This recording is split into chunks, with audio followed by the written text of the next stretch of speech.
Hi everyone. It's time for today's video based on New York Times connection game. It's basically a game where you create four groups of four words from 16 given words. You have seen the thumbnail, so you know what the first group we are discussing is. Watch to the end of this video, and I will also tell you the other three groups of four words, what each word means, and what they have in common. So the following words are all upright support. Column.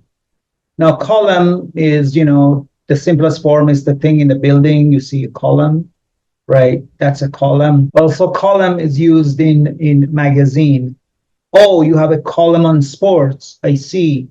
But column also could be like a branch or a group of people, right? So that's where we have this expression fifth column, which means fifth group.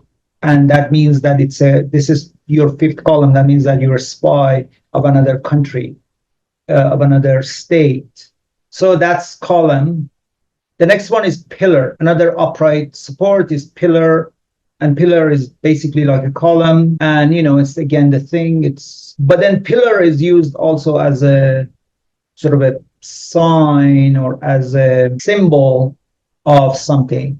Wow, this person is pillar of power, or this person is pillar of warriorness, or this person is a pillar, or you can be a pillar of society. Wow, you're a pillar of the society. As in, you're very important. You play a very important role. You kind of have the foundation of everything on top of you. That's the pillar. Another upright support is pole. Now, pole is P-O-L-E.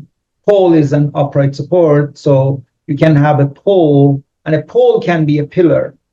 But, a pillar can be a pole, but a pole is not necessarily a pillar.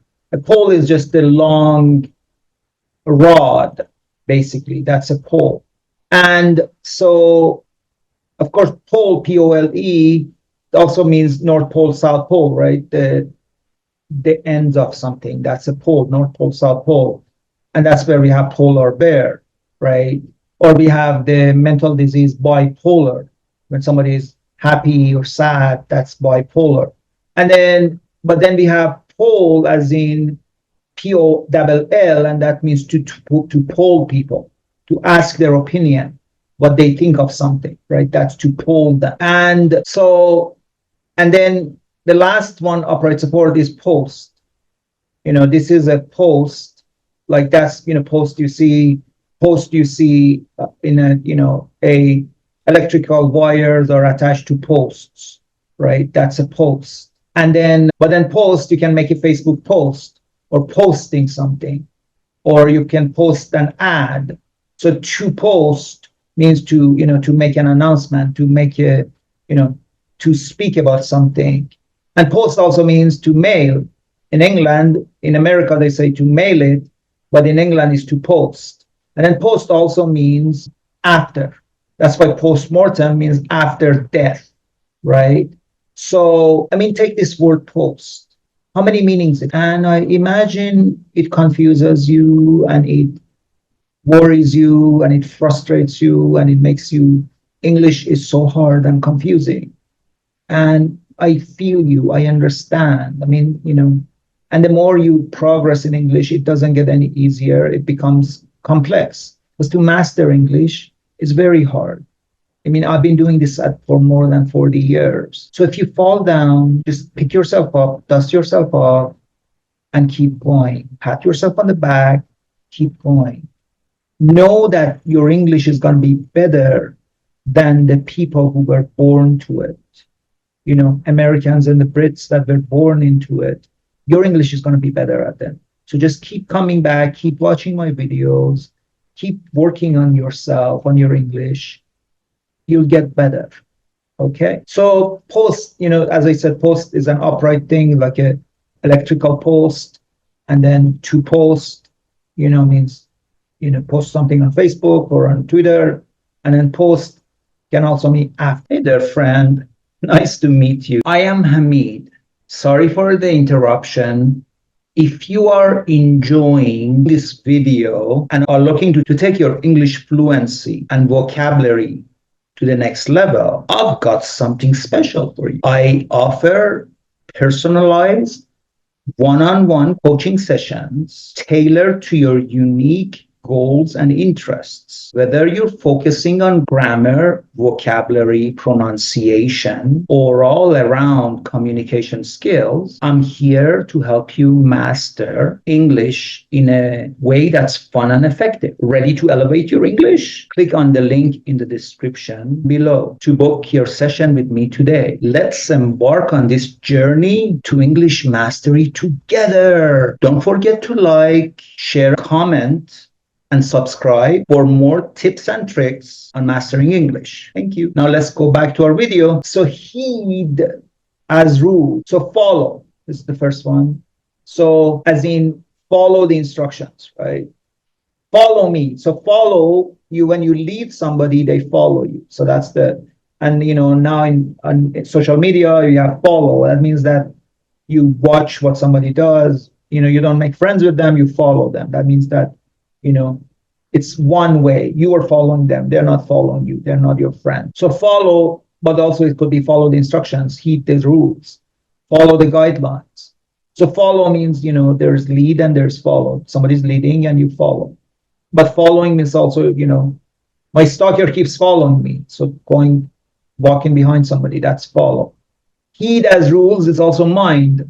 So mind has so many meanings, right? Like mind the gap, be careful for the gap, don't fall down. Mind your elbow, don't put your elbow outside the car, it's dangerous.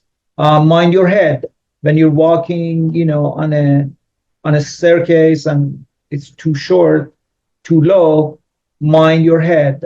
So mind, that there means heed, be careful. So mind, of course, is, the thing in your brain, that's mind. And then that's the verb we have, would you mind looking after my cat when I'm traveling? Would you mind? Mind, as in, would it matter to you? Would it bother you? Would it disturb you? Do you mind if I sit here? Do you mind? So minding, that's the verb. Mind is the thing having to do with your brain and your mind. And yeah, the next one, he does rules, is observe. Observe the guidelines put in the manual, right? Observe, to look. There's an observer who's looking, observe.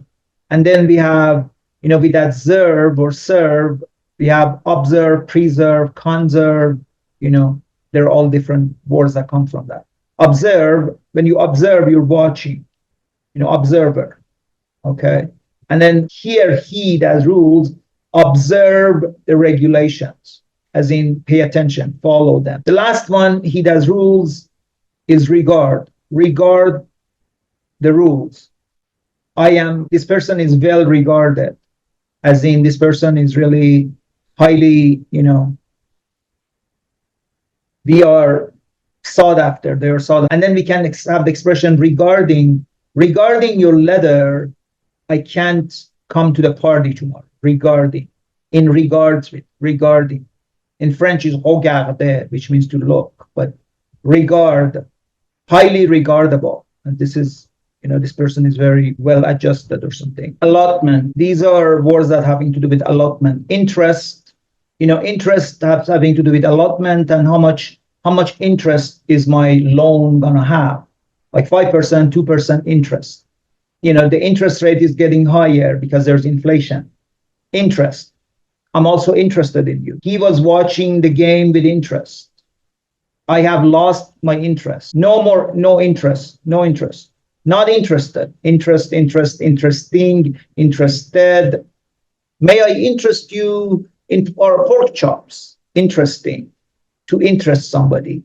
This is a person of interest. Legally, that means that this person is under suspicion. They're under observation. May I interest you? That means like, may I, recommend. The next one for allotment is percentage. Percentage, of course, comes from the percent, and percentage means, so what's the percentage? Like out of 100, what's the 20%, 30% percentage? The percentage of this plan working is pretty low percentage. Share, allotment is share, allotment, share. What is my share of the inheritance? Share. But then to share is I'm sharing with you how I feel. And then on Facebook, you share. On social media, you share. Can I share your food? We share our rent. Share. Taking part, being together. I've seen my fair share of arguments. That means fair amount, a fair number. The last one for allotment is stake. Now, stake, S-T-A-K-E, means what's your stake in this? How much, how interested are you in this? And that, corporations have stakeholders, people who have a lot of, money. There's a lot at stake here. There's a lot at stake here. Be careful, right? There's a lot at stake. This is a very important issue. You don't have anything at stake, which means you don't really care. Raising the stakes, as in making things matter more. And then stake, S-T-A-K, that's the meat that you eat. So be careful. And then stake also is like a wooden thing. He hammered the stakes. Okay, so that's another stake. And then gathered by spies, these are dirt. So dirt, when you gather dirt on somebody, that means that you know some unsavory stuff about them that you can use against them. Somebody has a lot of dirt on you. But dirt, of course, means in its simplest form is, the floor is dirty, dust, dirt. But to have dirt on somebody, that means that you have some unsavory information about somebody. And gathered by spies information, information spies gather information. Another one is intel information, for your information, FYI. Information doesn't have a lot of meanings. Information comes from inform, having the information. I don't have any information for you. Then we have intelligence. Intelligence means, again, gathered by spies. Intelligence is used like, what's the intelligence we have on their military? Well, they have 3 missiles. That's intelligence. Information that you have about somebody's, actions or weapons. According to the latest intelligence, their army hasn't had any food for the last 3 days. Intelligence. So that's for gathered by spies. Of course, intelligence means to have intelligence, to be of intelligence. So intelligent and then intelligence. And then we have intelligence services like CIA or NSA. Those are intelligence services. The last one, gathered by spies, secrets. Of course, spies gather secrets. Secrets, what's a secret? Something is hidden. Secrets, what are your secrets of success? So I hope you liked it and learned something and come back to